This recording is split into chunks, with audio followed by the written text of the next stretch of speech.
Hello, and welcome to another of several presentations about ethics. I'm your host, Andrew Tobin, and this series is brought to you by the USDA Office of Ethics, where we are always happy to answer any questions you might have. Today we will showcase our top 8 tips for how to fill out your OGE Form 278. But first, let's take a moment to learn about why this form is so important to the work that we do here at USDA.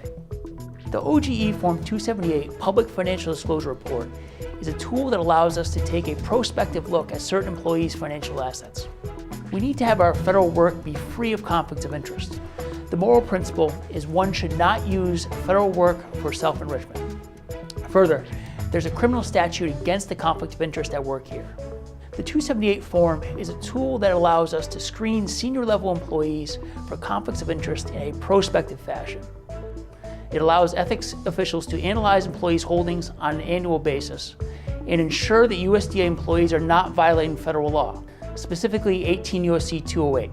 So quickly, what is a conflict of interest? A conflict of interest occurs when there is a link between something you're working on and your personal financial interests. If you were to work on that matter, there would be a potential that you could be enriching yourself. So that's the why of financial disclosure.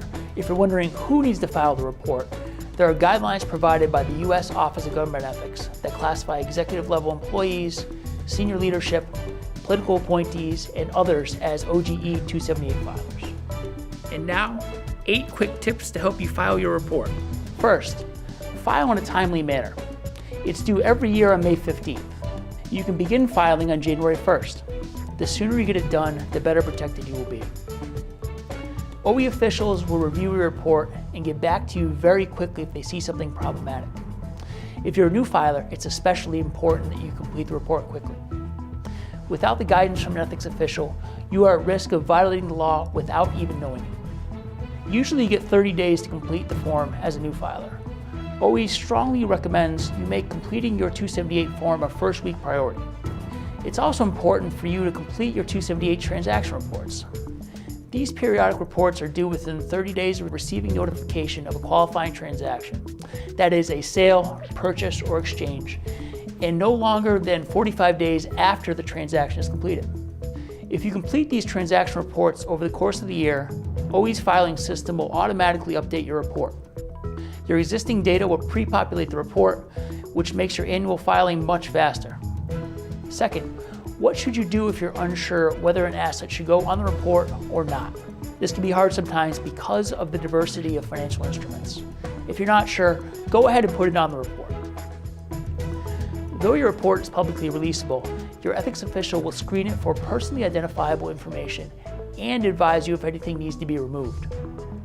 Your ethics official will also advise you if you over-reported something, so you know you don't need to report it going forward. Although OE staff will watch for personally identifiable information in your report, you can still ensure that information the public does not need to know does not get released. Account numbers, actual addresses of your real estate holdings, and the names of your spouse and children are not releasable information.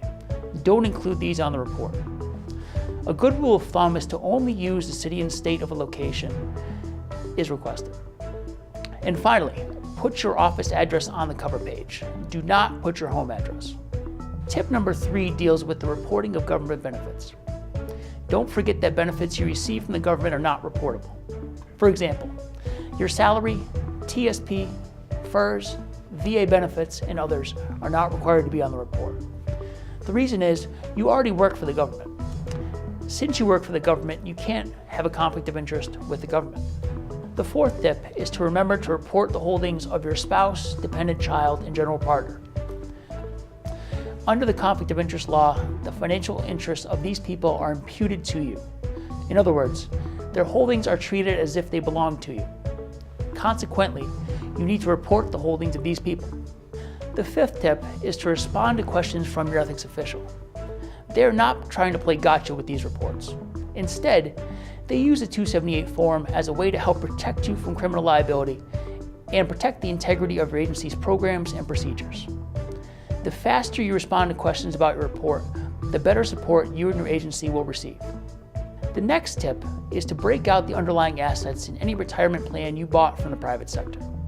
For example, if you have a defined contribution plan like a 401k from a company you used to work for, we need to know what is contained in that 401k. The same goes for a 403b plan in any kind of IRA. The reason we need this information is we can't make a conflicts of interest analysis just based on the fact that you hold these kinds of financial instruments. The individual assets within these accounts are where the potential conflicts may lie.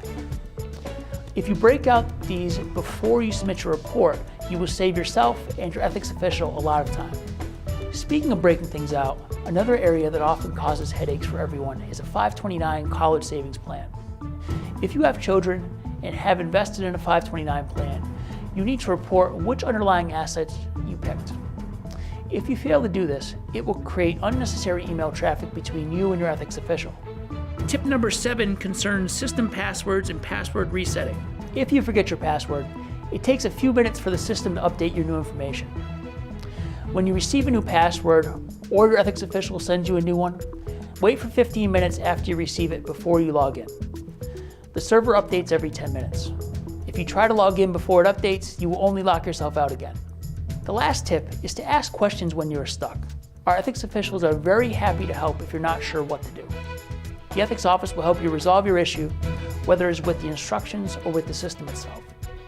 Our goal is to make complying with the public financial disclosure requirements as quick and efficient as possible for you. Stay tuned for more interesting and relevant USDA ethics training in the near future. In the meantime, have a great and productive day.